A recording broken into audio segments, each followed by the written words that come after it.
వాసుదేవ.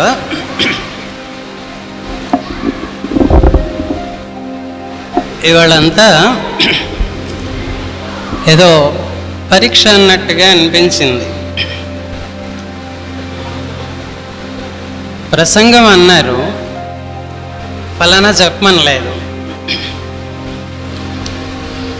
సరే, ఏదో రాధాకృష్ణమూర్తి గారు అనుగ్రహించారు కదా ప్రేమజ్యోతి, అది పట్టుకొచ్చాను.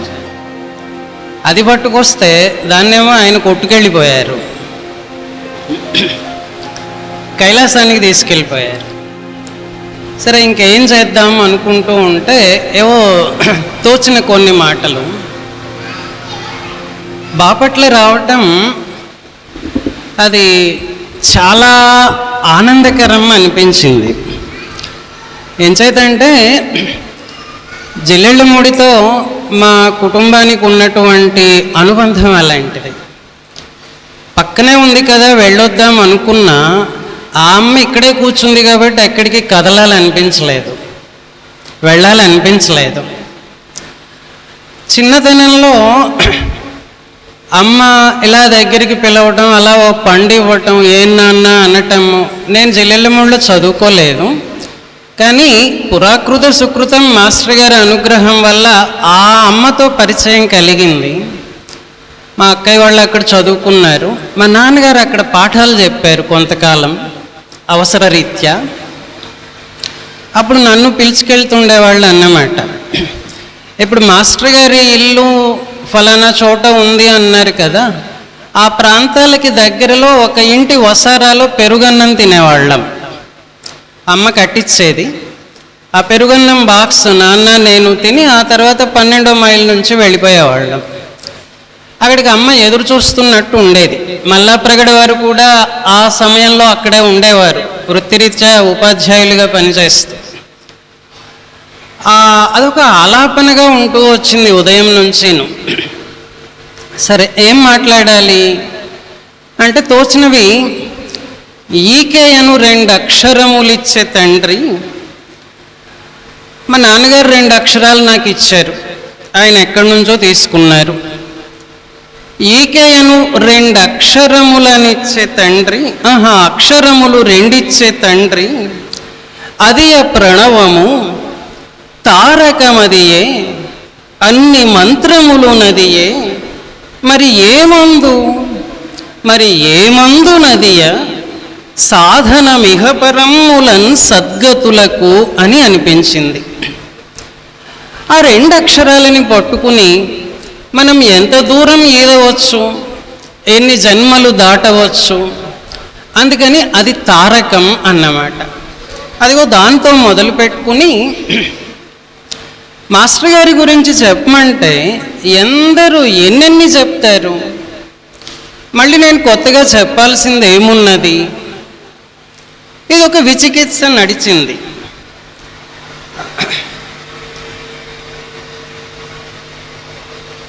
మాకంటే పెద్దలు, మాస్టర్ గారి వెంబడి తిరిగినటువంటి వాళ్ళు, అంతేవాసులుగా తలపు మెలపుగా నడిచినటువంటి వాళ్ళు ఇందరు పెద్దలు ఉండగా మనమేం మాట్లాడగలం? నేనేం మాట్లాడతాను అనుకుంటే, ఒక సూర్యుండు సమస్త జీవులకు నొక్కొక్కడై తోచుపోలికన్. ఉన్నది ఒక్కటే సూర్యుడు, అందరికీ ఎవరికి ఎలా కావాలో అలా కనిపిస్తాడు కదా. అలాగే మాస్టర్ గారు కూడా ఏ దేవుడు సర్వకాలము మహాలీలం నిజోత్పన్న జన్య కదంబంబుల హృత్సరోరుహమునన్ నానా విధానుల రూపకుడై ఒప్పుచుండు. ఎవరైతే తన నుండే పుట్టినటువంటి ఇంతమంది జీవుల హృదయాల్లో అనేక రూపాల్లో నెలకొని ప్రకాశిస్తుంటాడో అట్టి హరినే ప్రార్థింతు సుధుండనై అని భీష్మ పితామహుల వారు అన్నారు. ఆ హరి ఎలాగో మాస్టర్ గారు కూడా అలాగే. లేకపోతే ఇంతమంది ఇన్ని గంటలుగా ఈ ఉదయం నుంచి ఈ క్షేత్రంలో ఈ భావపురిలో మాట్లాడుతూ ఉంటే ఎవరికి ఏం విసుగు పుట్టదే? అంటే మాస్టర్ గారు ఇక్కడ ఆయన సన్నిధిని ప్రసాదించటం అన్నది, దానిలో మనం లీనమైపోవడం అన్నది తప్పనిసరిగా అలా జరుగుతూ ఉంటుంది. అంచేత ఎవరికి తోచింది వాళ్ళు అన్నమాట. నేను ఈరోజు అప్పు తీసుకుని వచ్చాను ధారా రామనాథ శాస్త్రి గారి దగ్గర. ఆయన ఒకసారి ఒక ఉత్తరం రాస్తూ, మనందరం ఒకే పూలమాలలో ఉన్న రకరకాల పువ్వులం, ఆ పూలమాల మాస్టర్ గారికి సమర్పించింది అన్నారు ఒకానొక సందర్భంలో. వారు కృష్ణం వందే జగద్గురుం అని ఒక పుస్తకం రాశారు. ఆ పుస్తకాన్ని ఆశీహ్ పురస్సరంగా పంపిస్తూ ఈ మాటలు అన్నారు. అదిగో మాస్టర్ గారి గురించి వారిచ్చినటువంటి మాటలే నేను మీకు అప్పచెప్తూ ఉన్నాను. ఒక్కసారి మాస్టర్ గారిని శరణు వేడితే ఆ శరణం నిరంతర శరణం అన్నారు వారు. ఎన్ని జన్మలైనా లలితా సహస్రనామానికి వ్యాఖ్యానం చేస్తూ మాస్టర్ గారు అన్నారట, 1000 సంవత్సరాల క్రింద నేను చెప్పాను, అప్పుడు మీరు ఉన్నారు, మళ్ళీ ఇప్పుడు చెప్తున్నాను, మళ్ళీ చెప్తాను, అప్పుడు మీరు ఉంటారు అన్నారట. మరి ఇది అనుస్యూతంగా ఎన్ని జన్మల పాటు వస్తుంది, ఎంత కాలం వస్తుంది అంటే ఎంతకాలమైనా వస్తుంది అన్నది జవాబు. మరి తప్పిపోకుండా ఉండటం మన ప్రయత్నం కావాలి, వారి అనుగ్రహం కావాలి కదా. దానికోసం ఏంటి అని అంటే మాస్టర్ గారు చూపించినటువంటి నిరంతర సేవ అన్నది, ఆ మార్గంలో మనం నడుచుకుంటూ ఉంటే అది తప్పదు.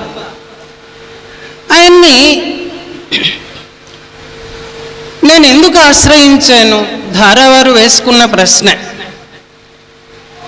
ఆయన పోని నేను ఆశ్రయించలేదు, ఆయన ఎందుకు దగ్గరికి తీశారు నన్ను? నాకు అర్థం కాలేదు. నేనేం అడిగాను, ఆయన ఏమిచ్చారు అంటే, నేను అడిగింది ఏనాడు ఇవ్వరు. నాకేం కావాలో, ఏది శ్రేయోదాయకమో దాన్ని మాత్రం మనకు అనుగ్రహిస్తారు. ఆ దారిలో అలా వెనకాల ఒక రక్షణ కవచంలాగా ఉండి నడిపిస్తూ ఉంటారు. మాస్టర్ గారి తత్వం ఏంటి అన్నది ఒక ప్రశ్న అయితే దానికి వారు కొన్ని హింట్స్ లాగా ఇచ్చారు. వారు శారీరక మానసిక శ్రమకి అవసరమైనప్పుడు తన్ను తాను స్పేర్ చేసుకోరు అన్నారు. మనం వారి దగ్గర ఉన్నట్లయితే మనల్ని కూడా స్పేర్ చేసుకోనివ్వరు. అందుకనే గురు పూజల్లో మనం ఆ ప్రాంగణంలో అడుగుపెట్టినప్పటి నుంచి చివరికి అంతా కట్టేసే వరకు కూడాను ఎన్నడూ లేనటువంటి శక్తి పుంజుకుని ఏమాత్రం అలసిపోకుండా అలాగా వర్క్ చేస్తూ మునిగిపోతూ ఉంటాం, అందులో మర్చిపోతూ ఉంటాం. ఆ స్పేర్ చేసుకోకపోవటం అన్నది మనం మాస్టర్ గారి దగ్గర నేర్చుకోవాలి అన్నది ధారావారి మాట. ఇంకా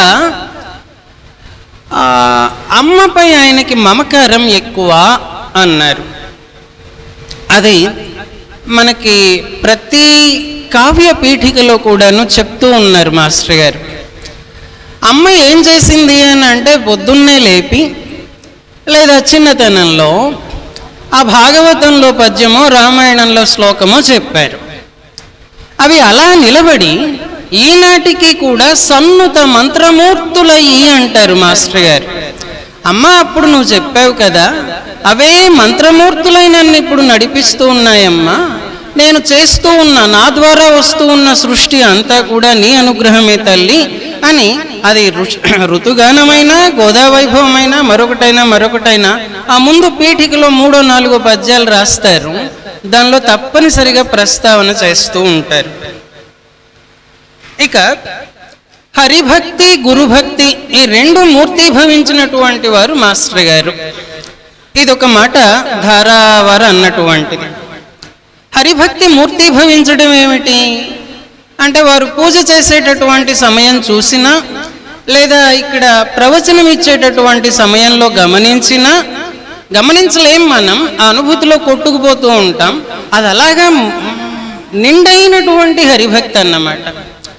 సరే, ఏం సాధించారు మాస్టర్ గారు అంటే ఇన్ని వేల మందిని, ఇన్ని వేల కుటుంబాలని నడిపించటం కదా. ఇది నా సొంతమని ఆయన ఏమన్నా అంటారా? ఆహా, అనరు. అదంతా మాస్టర్ గారి చలవా అంటారు. సివివి గారు అకౌంట్లో వేసేస్తారు. ఆ హరిభక్తి గురుభక్తి రెండింటినీ కూడాను పుణికి బుచ్చుకుని మూర్తీభవించినటువంటి వారు ఈకే గారు. సేవానిరతి అన్నది ఒకటి. సేవానిరతి అని అంటే మనం చూస్తూనే ఉన్నాంగా, పెద్దల ద్వారా తెలుసుకుంటూ ఉన్నాం కదా. ఏ క్షణమైనా తన కోసం తాను గడిపినటువంటి జీవితం ఉన్నదా అంటే లేదన్నది ప్రశ్న.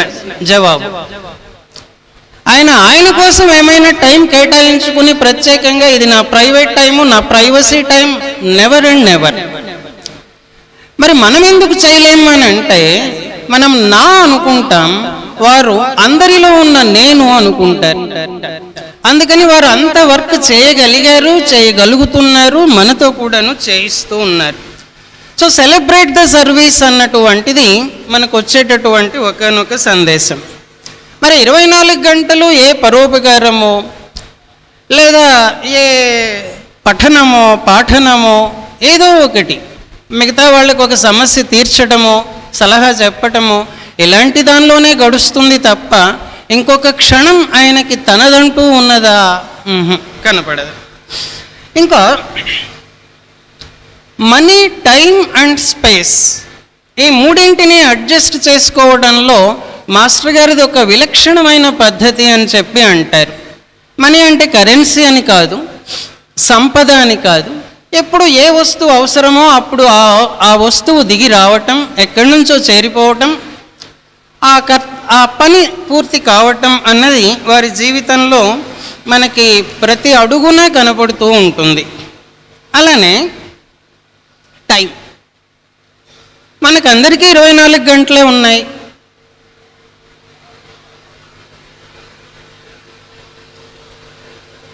వారికి 24 గంటలే ఉన్నది. మరి 58 ఏళ్ల వయస్సు వరకు ఈ దేహంలో ఉండి వారు మనకి ఎంత సంపద పంచిపెట్టి వెళ్ళారు. మనం అదంతా ఒక్కసారైనా చదువుకోగలమా అంటే నాకైతే సందేహమే. అంతా వారు ఎలా ఇవ్వగలిగారు అని అంటే టైం కన్స్ట్రెయింట్ని దాటినటువంటి వారు కాబట్టి, ఆ టైం అడ్జస్ట్మెంట్ చేసుకోగలిగిన వారు కాబట్టి, చేయగలిగిన వారు కాబట్టి, కాలాన్ని శాసించగలిగిన వారు కాబట్టి చేయగలిగారు. ఆ తత్వాన్ని మనం కొంచెమైనా ధ్యానిస్తే మనకున్నటువంటి 24 గంటల్లో కాస్త ఎక్కువ సమయం ఈ సేవకి కేటాయించుకోవడానికి మాస్టర్ గారు చూపినటువంటి మార్గంలో మరింత శ్రద్ధగా నడవటానికి వీలు కలుగుతుంది. ఇంకో ముఖ్యమైన లక్షణంగా ఏం చెప్తారనంటే, దేని మీద గ్రిప్ లేకపోవటం మాస్టర్ గారి తత్వంలో ఒక ముఖ్యమైన అంశం అంటారు ధారావారు. గ్రిప్ లేకపోవడం అంటే ఇది ఇలాగే జరగాలి, ఇది ఇప్పుడే జరగాలి, ఇది ఈ పద్ధతిలో నడవాలి, అలాంటిదేం లేదు. వారు దేన్ని తనంత తానుగా ప్రపోజ్ చెయ్యరు. మాస్టర్ గారి ఆజ్ఞగా, సివివిఆర్ గారి ఆజ్ఞగా ఏ పని ముందుకొస్తుందో అది అలా చేసుకుంటూ పోయారు. పరమగురువులు ఎలా నడిపిస్తే అలా నడిపారు. తాను పరమగురువు కాబట్టి మనల్ని ఎలా నడిపించాలో అలా నడిపిస్తూ వచ్చారు అని చెప్పి ఆ తత్వంలో ఒక కోణాన్ని ఆయన విప్పి చెప్తూ వచ్చారు. సరే, నాకు అసలు డౌట్ ఏంటంటే, మాస్టర్ గారిని అర్థం చేసుకోవాలని అంటే దేన్ని పట్టుకోవాలి? తెలియలేదు. ఆయన ఏమన్నా చెప్పారా? నాకు తెలియదు. అంటే ఆయన ఎప్పుడు నేను పరమగురువునని చెప్పిన దాఖలా నాకు తెలిసి లేదు. అక్కడక్కడ ఏమైనా ఉన్నదా, వెతుక్కుంటే దొరుకుతుందా అని అంటే, ఇందాక కైలాస్ గారు చెప్పారు కదా, అలానే వేణుమాధవ్ గారు చెప్పుకొచ్చారు కదా, అవసరమైనప్పుడు ఎలా దిగుతారు అని. ఆయన ఒక హామీ ఇచ్చారు మనకి. ఏమిట్రా అని అంటే, జీవులకు నాదు ప్రేమలు చిదిమి పెట్టి జీవులొసగడు నిందలు స్వీకరింప పరమ సంతోషమది నాకు పద్మనయన, ఇది శాశ్వత లీల నాకు ఇందువదనా అని గోదావైభవంలో ఒక హింట్ ఇచ్చారు. నా దగ్గర ఏముంది? ప్రేమ ఉన్నది. నేను దాన్ని అన్ని జీవులకి అందరికీ పంచిపెట్టేస్తాను. అటు నుంచి నాకేమైనా రిటర్న్ వస్తుందా అని నేను అనుకోను. ఒకటి మాత్రం వస్తుంది, నింద వస్తుంది. అది స్వీకరించటం అన్నది, ఆ నింద స్వీకరించటం అన్నది నాకు చాలా సంతోషకరమైనటువంటి అంశం. అమ్మవారికి చెప్తారులేండి, మనం నిందిస్తున్నావా మాస్టర్ గారిని అని అంటే, నేనైతే అనుకున్నాను అప్పుడప్పుడు ఏదో పెద్ద సమస్య లాంటిది కనపడితే, ఏమయ్యా నువ్వు పలకవు అడిగిన సందర్భాలు ఉన్నాయి. మరి ఇలాంటివన్నీ అర్థాత్ ఇంతైనా నిందే కదా, ఆయన ముచ్చటగా నవ్వుతారు దాన్ని చూసి, దాన్ని స్వీకరిస్తారు. మనకి ఏం కావాలి అన్నటువంటిది, ఏది శ్రేయోదాయకమైనటువంటిది అక్కడ పెట్టి నువ్వు ఇటు పోరా అని చెప్పి చెప్తారు. అది ఆయన తత్వం, అర్థాత్ ప్రేమతత్వం మాస్టర్ గారిది. మరి మాస్టర్ ఈకే అని అంటే ఘనీభవించినటువంటి ప్రేమ అనుకుందాం, అంతే, ఇంకేం లేదు, ఇంకా చెప్పడానికి ఏం లేదు. అది ప్రేమ కాబట్టి, సకల జీవుల యందు ఉన్నటువంటి ప్రేమ కాబట్టి, నిరంతరం మానవాళి సేవలో, మానవాళ్ళనే కాదు సకల జీవాళి సేవలో ఆయన తన జీవితాన్ని అలా కర్పూరంలాగా కరిగించగలిగారు. అందుకే కర్పూరాయుధ చైతన్యం అని మనం పాడుకుంటున్నాం ఇప్పుడు. ఆ తర్వాత మా చిన్నతనంలో మా అమ్మగారిని అడుగుతుండేవాడిని, ఇంతమంది కాళ్ళ మీద పడి దండాలు పెడుతున్నారే ఆయనకి, ఏం గొప్ప అనేవాడిని. అంటే ఇంతో ఉన్నప్పుడు అన్నమాట. ఒరే నీకు నాకు ఎప్పుడన్నా ఎవరన్నా పెట్టారా అంటుంది అమ్మ. ఇంకా 1 కోటి రూపాయలు ఇచ్చేసి ఎదుటివాడికి నా కాళ్ళకి దండం పెట్టు అంటే ఎవరన్నా పెడతారా? వారికి నమస్కారం చేస్తున్నారంటే చూస్తున్నావు కదా, దేనికోసం చేస్తున్నారు అన్నది, ఆయన ఏం చేస్తే నమస్కారం అందుకుంటున్నారు అన్నది ఒక్కసారి గమనించి చూడు అనేది మా అమ్మ. అలా మాస్టర్ గారిని దగ్గరగా చూసింది తక్కువే, కానీ పరోక్షంగా చూసింది బాగా ఎక్కువే. ఆయన నవ్వులోనే అన్నీ కొట్టుకుపోతుంటాయి. ఇక ఆ తరువాత ఇది భాగవతం అవతరించినటువంటి పరమ పవిత్రమైన దినం కదా, మరి భాగవతం గురించి మాట్లాడాలా అని అంటే అలాంటిది ఏం లేదు. ప్రస్తుతానికి నేనేం అనుకోలేదు. ఉదయం అంతా జరుగుతూ ఉన్నది భాగవతమే, భగవత్ కథలే, భాగవతుల కథలే వినపడుతూ ఉన్నాయి ఈ క్షేత్రంలో. చాలామంది భాగవతానికి వ్యాఖ్యానాలు రాశారు కదా, ఓ మహాద్భుతమైనటువంటివి, ఇంతింత లావు గ్రంథాలు బోల్డ్ మంది రాశారు. రకరకాల వ్యాఖ్యానాలు ఉన్నాయి, వచ్చాయి, రకరకాల శైలులలో వచ్చాయి. మరి భాగవత రహస్య ప్రకాశం గొప్పదనం ఏంటి అంటే పొద్దున్న నుంచి చెప్తూ ఉన్నారు. నేను కూడా నాకు తోచిన ముక్క ఒకటి కలుపుతాను. ఏంటంటే ఇన్ బిట్వీన్ లైన్స్ చదువుకోవటం అంటుంటారు చూడండి పెద్దవాళ్ళు. ఆ ఇన్ బిట్వీన్ లైన్స్ ఏమున్నదో దాన్ని వెలికి తీసి ఇచ్చారు ఆయన. దాన్ని మరే వ్యాఖ్యాత ఇవ్వలేదు అని చెప్పి నిస్సందేహంగా అనుకోవచ్చు.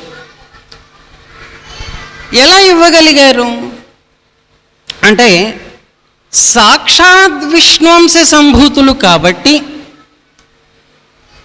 వ్యాసుడు పోతన వాళ్ళ నుంచి అలా అందుకున్నవారు కాబట్టి, వారే తానైన వారు కాబట్టి, ఒకే పుస్తకం మళ్ళీ మళ్ళీ ప్రింట్ వేసుకుంటున్నాం, మళ్ళీ మళ్ళీ రాసుకుంటున్నాం, మళ్ళీ మళ్ళీ చదువుకుంటున్నాం. ఏ కాలానికి ఎప్పుడు ఎవరికి ఏ వెర్షన్లో అవసరం అవుతుందో ఆ వెర్షన్లో అది మళ్ళీ వస్తుంది అంటారు మాస్టర్ గారు. అలా ఇప్పుడు మనందరికీ అదృష్టవశాత్తు భాగవత రహస్య ప్రకాశం మాస్టర్ గారు ఇచ్చారు. ఆయనే సాక్షాత్ భాగవత మూర్తి, అంతే. తన అనుభూతి మనం అది పురుషమేధం చదివినా, పురాణ పురుషుడు చదివినా, లేదు మంద్రజాలం చదివినా, మరి ఏ నవల చదివినా, రహస్య ప్రకాశంలో ఒక చిన్న పారాగ్రాఫ్ చదివినా తను సూటిగా మాట్లాడుతూ ఉన్నట్టు ఉంటుంది తప్ప, అంటే కృష్ణ పాత్ర మాట్లాడుతూ ఉంది అనుకోండి, తానే కృష్ణుడై చెప్తున్నట్టుగా ఉంటుంది. అర్జున పాత్ర అనుకోండి, తానే అర్జునుడై మాట్లాడుతున్నట్టుగా చెప్తున్నట్టుగా ఉంటుంది. ఆ అవ్యక్తంలోంచి ఆ వ్యక్తాన్ని తీయటం అన్నటువంటిది మనకు అందించటం అన్నది ఎలా అంటే, నాకు ఇంకేం పోలికలు తెలియట్లేదండి. అమ్మ మజ్జిగ చిలికంత వెన్నముద్ద తీసి చేతికి పెడుతుంది చూడండి, అలా పెట్టినట్టే. మరి మనందరం చదువుకుంటున్నామా అన్నటువంటిది ప్రశ్న మనమే వేసుకోవాలి.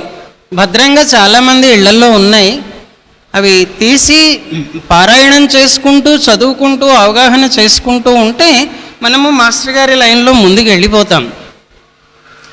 మరి కైలాస్ గారు ఇందాక చుక్కలన్నీ కలిపి ఈయన కృష్ణుడు రా అన్నారుగా, మరి దానికి ఎక్కడుంది మూలం అని అంటే, అదేదో చిన్నప్పుడు ట్రిప్లికేన్లో పార్థసారథి స్వామి గుడిలో మాస్టర్ గారు గడిపినటువంటి టైము, అక్కడ ఏదో సమాధి కలిగింది అన్నటువంటి టైము, అక్కడి నుంచి కూడా మనం పట్టుకోవచ్చు కూడాను. అంటే చెప్పొచ్చేది ఏంటనంటే, మనం దేనినైతే భావిస్తూ ఉన్నామో నిరంతరం, దేనికోసమైతే తపిస్తూ ఉన్నామో నిరంతరం, ఆ తపన అయస్కాంతంలాగే మనల్ని కూడా వారిలాగే మారుస్తుంది కదా. ఆ తపన పడటం అన్నటువంటిది మనం ప్రయత్నం చేయవలసి ఉంటుంది, తప్పనిసరిగా మాస్టర్ గారు అనుగ్రహిస్తారు. కృష్ణ ప్రేమాష్టకం అని చెప్పి ఒకటి ఉందండి. అంటే ఏం మాట్లాడాలో తెలియనప్పుడు ఆయన ప్రేమను తలుచుకోవడం ఒకటే చేతనైనటువంటి పని. మన పరిస్థితి ఏంటి అని అంటే, సారహీనంబునౌ సంసార జలధి విషయాల పటుతర విషపూర ఝరిని మలినతర విమోహమతినౌచు పడుచు తిరుగుచు పరుగెత్తు చరచుచు ఏడ్చుచు నన్ను కరుణ సముద్ధరణ చేయు సతము కృష్ణుడే విడియు నా హృద్వీధియందు అన్నటువంటి ప్రార్థన ఒకటి నిలుపుకొని, అంటే ఏమిటి చేస్తున్నామనంటే, నేను అక్కడే తిరుగుతున్నాను, అక్కడే పరిగెడుతూ ఉన్నాను, అరుస్తున్నాను, ఏడుస్తున్నాను, నాకు హెల్ప్కి రా అని అడుగుతున్నాను. ఆయన ఎప్పుడూ చెయ్యి అందిస్తూనే ఉన్నాడు. అందించనిది ఎప్పుడు? ఆ కృష్ణుడు సతము హృద్వీధి విడియు, మన మానస వీధులలో నిరంతరం విడిది చేస్తూ ఉంటాడు. ఆయన ఒక్కసారి అలా లోపలికి తొంగి చూసి, ఉన్నావా అనుకుంటే చాలు కదా, ఆయన ప్రేమ మన మీద వ్యక్తంగా కురిసిపోతుంది కదా, మనం తడిసిపోతాం కదా. ఇది ఇంకా సనాతనమైన ధర్మాన్ని, అనంతమైన జ్ఞానాన్ని పంచిపెట్టడానికి నా ప్రాక్పశ్చిమ సమన్వయ యాత్ర అన్నారు మాస్టర్ గారు. మాస్టర్ గారి విశ్వరూపంలో అదొక కోణం. బయట విదేశాలలో మన వాళ్ళు కాదు అనుకుంటున్నటువంటి వాళ్ళ మధ్యకు వెళ్ళి వాళ్ళలో ఉన్న తపనని గుర్తెరిగి అక్కడ వేదధర్మాన్ని పాదుకొలపడానికి పరమగురువులు నిర్దేశించినటువంటి కార్యక్రమాన్ని నిస్సంకగా ఎలాంటి సంకోచం లేకుండా అలా సిద్ధపడిపోయి ఆయన 7 సార్లు భూప్రదక్షిణ యాత్ర చేసి ఈ ధర్మాన్ని నిలుపుకొని వచ్చారు. మరి వారన్నట్టు కృష్ణుడు కాకపోతే ఎప్పుడైతే ధర్మానికి గ్లానియో అప్పుడు నేను వస్తాను అన్నారు కదా. మరి ఇప్పుడు వచ్చింది ఆయన కాకపోతే ఇంకెవరు? అలా అనిపిస్తుంది నాకు, అంతే సత్యం. ఇక ఆధ్యాత్మికత అంటే నెల విడిచిన సామా ఏమైనా మనం మన జీవనాన్ని వదిలేసి ఏదేదో వేరేవన్నీ మన బాధ్యతలన్నింటినీ వదిలేసి ఏదో ముక్కు మూసుకుని తపస్సు చేయటమో ఇలాంటివా అని అంటే కాదన్నారు. అందరినీ సుఖపెట్టడమే ఆధ్యాత్మిక విద్య అన్నారు మాస్టర్ గారు. శ్రీపతి శతకంలో ఒకసారి అలా తిరగేసుకుంటే, ఐహికమెల్ల జీవనమగునా అని ప్రశ్నిస్తే ఎవరైనా, మరి అన్నం ఎందుకు తింటున్నావు అన్నారు మాస్టర్ గారు. అన్నం తీసుకోవటం, ఆహారం తీసుకోవటం అది పరమాత్మకి అర్పించే కైంకర్యమే కదా. అంచేత మనం ఏదన్నా సాధించాలి అనుకుంటే ఇక్కడే ఉండి ఈ శరీరంలోనే ఉండి ఇప్పుడే సాధించుకోవాలి తప్ప ఇది వదిలేసి ఇంకేదో అంటే నో అన్నారు. అలా చెప్పటం అన్నటువంటిది ఆయన యొక్క సరళతకి మహాద్భుతమైనటువంటి నిదర్శనం. ఇంకా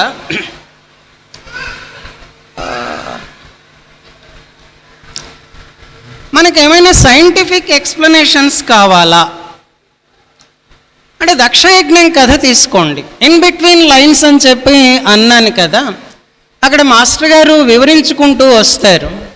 నరజాతి పరిణామం మనకి ఆధునిక శాస్త్రవేత్తలు చెప్పేటట్టు ఏంటంటే మట్టిలోంచి పుట్టింది, పురుగులోంచి పుట్టింది, అది పరిణామం చెందింది, ఈగయ్యింది, బొద్దింక అయ్యింది, తర్వాత సముద్ర నక్షత్రం అయ్యింది, ఆ తర్వాత చేప అయ్యింది. ఈ ఆర్డర్ చెప్పుకుంటూ వస్తాం.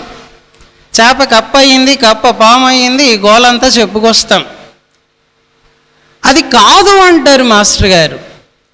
పరమ గురువులు ముందు అవతరించారు, వారి డైరెక్షన్లోనే వారి మార్గదర్శకత్వంలోనే సృష్టింపబడినటువంటి మానవునకు లోపల వెలుపల వీరే పనిచేయుచూ ఉన్నారు. అందులోనికి దేవతా ప్రజ్ఞలన్నీ దిగి వచ్చాయి. అక్కడ జరిగినటువంటిదే యజ్ఞము, అదే దక్ష యజ్ఞము. అక్కడ అంతర్యామిగా విష్ణు ఉంటాడు, ఆయన లోపల ఉంటాడు, వెలుపల ఉంటాడు. లయమైన వెనుక అంతర్యామిగా ఉండేటటువంటి వాడు శివుడు. అలా వీరిద్దరూ నడిపిస్తూ ఉన్నటువంటి దీనిలో స్త్రీ పురుష భేదం పుట్టుకొచ్చి ఆ తరువాత ఈ యజ్ఞశాలలో ఒక అహంకార మూర్తి ఆయన విజృంభిస్తే ఆ యజ్ఞం అంతా కూడా చిల్లకొల్లలుగా అవుతుంది. అప్పుడు కదా వీరభద్రుడు పుట్టుకొస్తాడు.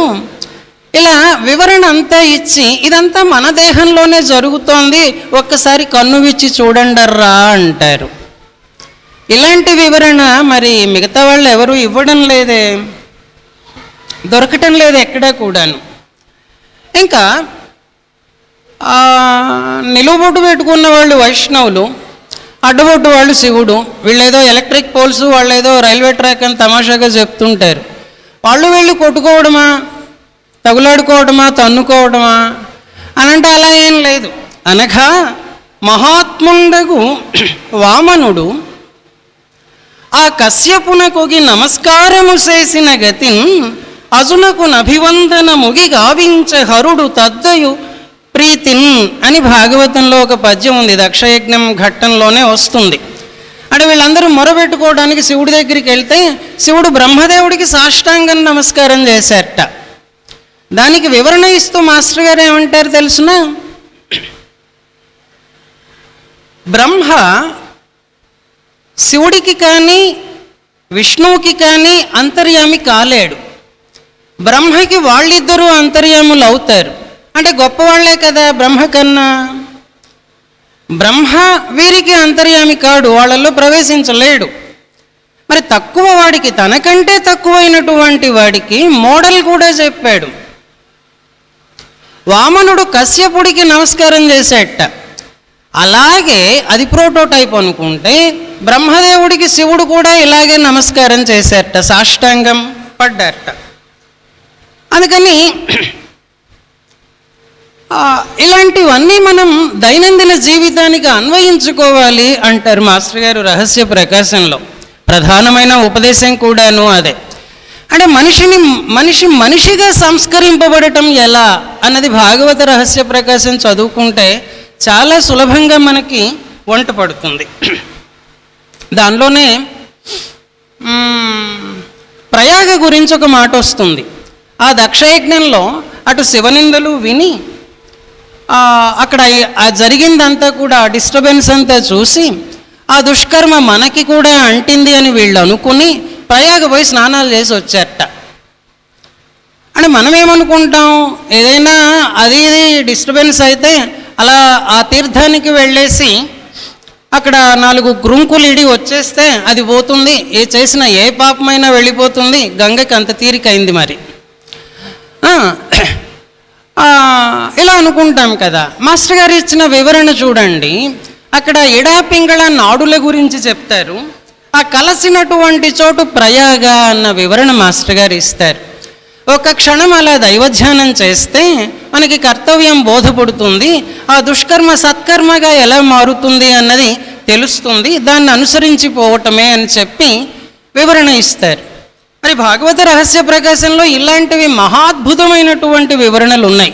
ఇన్ బిట్వీన్ లైన్స్, పదానికి పదానికి మధ్యన, అక్షరానికి అక్షరానికి మధ్యన, వాక్యానికి వాక్యానికి మధ్యన మనం ఏ స్థాయిలో జొరబడడానికి ప్రయత్నం చేస్తామో ఆ స్థాయిలో మహాద్భుతమైనటువంటి గుప్తమైనటువంటి అర్థాన్ని అందించటం మాస్టర్ గారు అక్కడ చేసి పెట్టినటువంటి పని, సిద్ధాన్నంగా చేసినటువంటి పని. అది అంత అనుగ్రహించారు ఆయన.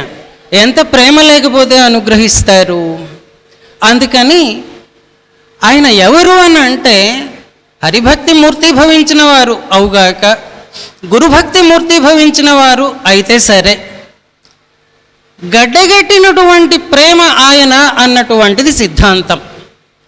మరి మనం ఎదగాలి అని అంటే ఎలా అంటే ఆ ప్రేమని అందిపుచ్చుకోవటం అన్నటువంటిది మనం చేయవలసినటువంటిది. మరి ఎలా వస్తుంది అంత ఆ స్థాయికి మనం ఎలా ఎదుగుతాం అని అంటే, నీ పద్యావళు లాలకించు చెవులు, నీ పద్యావళు లాలకించు చెవులు, నిన్నాడు వాక్యంబులు, నీ పేరన్ పనిసేయు హస్తయుగము, నీ మూర్తిపై చూపులు, నీ పాదంబుల పొంత మ్రొక్కు శిరమున్, నీ పాదంబుల పొంత మ్రొక్కు శిరమున్, నీ సేవపై చిత్తముల్, నీపై బుద్ధులు మాకు నిమ్ము, నీపై బుద్ధులు మాకు నిమ్ము, కరుణం నీరేజభత్రేక్షణ. సందర్భం ఏంటనంటే ఆ లోకాల్లో పట్టనటువంటి వాడు, ఎవరికి దొరకనటువంటి వాడు ఆ అమ్మకి చిక్కేట, యశోదాదేవికి. ఎంత సౌలభ్యమూర్తి ఆయన. ఒకరోజు ఏదో ఆమె మజ్జిగ చిలుక్కుంటూ ఉంటే ఊరికే విసిగిచ్చేట, పోరా అవతలికి అందిట. వీడు పోలేదు. ఇట్లా కాదు నీ పని అని చెప్పి రోటికి కట్టేస్తానంది. ఆ కట్టేస్తే రోటిని ఈడ్చుకుంటూ పోయి అలా షికారుకి వెళ్ళాడు. దారిలో 2 పెద్ద చెట్లు ఉన్నాయి, ఆ చెట్లని పడగొట్టేశాడు. అందులోంచి గుప్తంగా ఉన్నటువంటి 2 నలకుబరుడు మణిగ్రీవుడు అని వాళ్ళిద్దరూ బయటకు వచ్చి ఈయన కృష్ణస్వామి అని చేసినటువంటి ప్రార్థన ఇది. ఏపాటికి నీ మహిమల్ని వినటం, నిన్ను కీర్తించటం, నీకోసం పనిచేయటం, నిన్ను చూడడం, ఇలాంటివి చాలయ్యా మాకు, నీ మీద బుద్ధులు మాకు అలాగా నిలవని, అంతకు మించి ఇంకేం పని లేదు అని చెప్పి అన్నారు. ఇక మాస్టర్ గారు అంటే అలా మాస్టర్ గారు చేసినటువంటి పనులన్నింటినీ, అవతార పురుషుల చరిత్రల్ని చదువుకోవటం, మళ్ళీ మళ్ళీ చదువుకోవటం మంచిది అన్నారు కదా, అంత మాత్రం కాదు, వాళ్ళు చేసినటువంటి పనులు చేయడానికి ప్రయత్నించమన్నారు, అనుకరించమన్నారు. అనుకరించడం అనంటే చెయ్యటమే. ఇక అలా చేసుకుంటూ వస్తే నాకు కలిగిన అనుభూతి ఏంటంటే, ఆయన ఎవరు? కనువిప్పు కలిగించి కాంతి లోకపుదారి నెవ్వాని సన్నిధి నిలుపుమాకు, లోనున్న నాదమ్ము లోకాల నిండింప నెవ్వాని సన్నిధి నేర్పుమాకు, విశ్వమ్ము నిండిన వేవేల జీవుల నెవ్వాని సన్నిధి నెగడుమాకు, లోకాంతరాళాలలోనున్న జ్ఞానమ్ము నెవ్వని సన్నిధి నిలచుమాకు, అట్టి పరమగురుని పరమాత్ముడైన వాని, అట్టి పరమగురుని పరమాత్ముడైన వాని, ముద్దగట్టిన ప్రేమవలెను వాని, భాగవత రూపుడగువాని, పరమ భక్తి నియతి మ్రొక్కెద నేనెప్పుడు నిశ్చలముగా, పరమ భక్తి నియతి మృక్కెద నేనెప్పుడు నిలచియుండా. ఇది నాకు కలిగిన అనుభూతి వాస్తవ.